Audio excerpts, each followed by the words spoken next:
Ya Allah, Ya Allah. Video of an explosion that has rocked the world. A missile hitting a parking lot beside a hospital in Gaza City, where Palestinian refugees displaced from their homes were sheltering.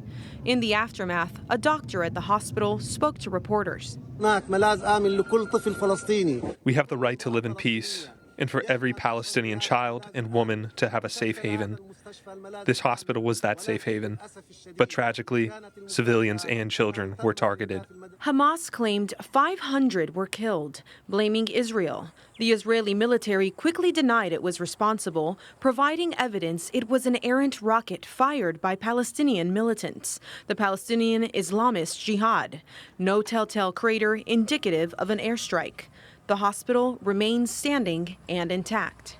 According to our intelligence, Hamas checked the reports, understood it was an Islamic Jihad rocket that had misfired, and decided to launch a global media campaign to hide what really happened.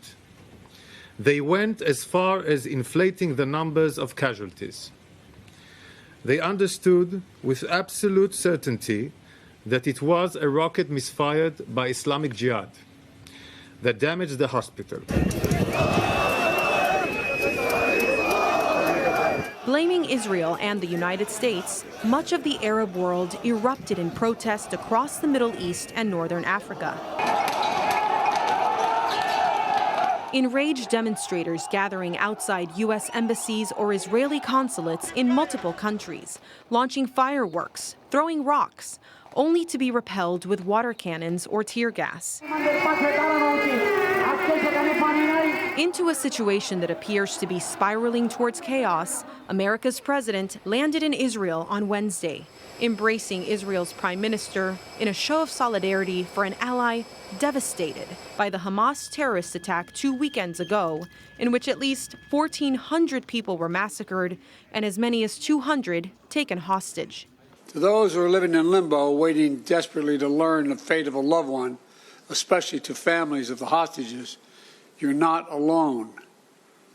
We're working with partners throughout the region, pursuing every avenue to bring home those who are being held captive by Hamas. President Joe Biden's task was difficult, as he simultaneously expressed support for Israel, encouraged the flow of humanitarian aid to innocent Palestinians trapped in Gaza, worked to broker a release of the hostages, and sought to tamp down rage that could lead to a wider regional conflict.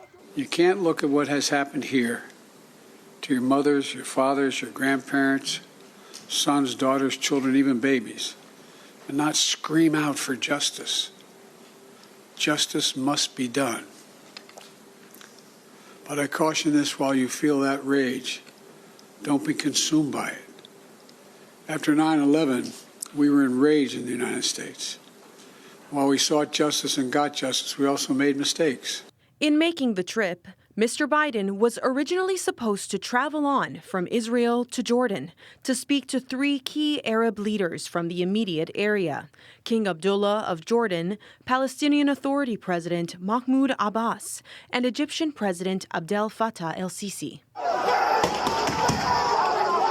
But with demonstrations against Israel and the U.S. raging in their streets, the meeting was canceled. But the diplomacy continued in Air Force One on the way back to the U.S. After negotiations by phone, the president announced Egypt had agreed to open the Gaza border crossing to allow trucks with humanitarian aid supplies to cross. My point to everyone is, look, if you have an opportunity to alleviate the pain, you should do it, period.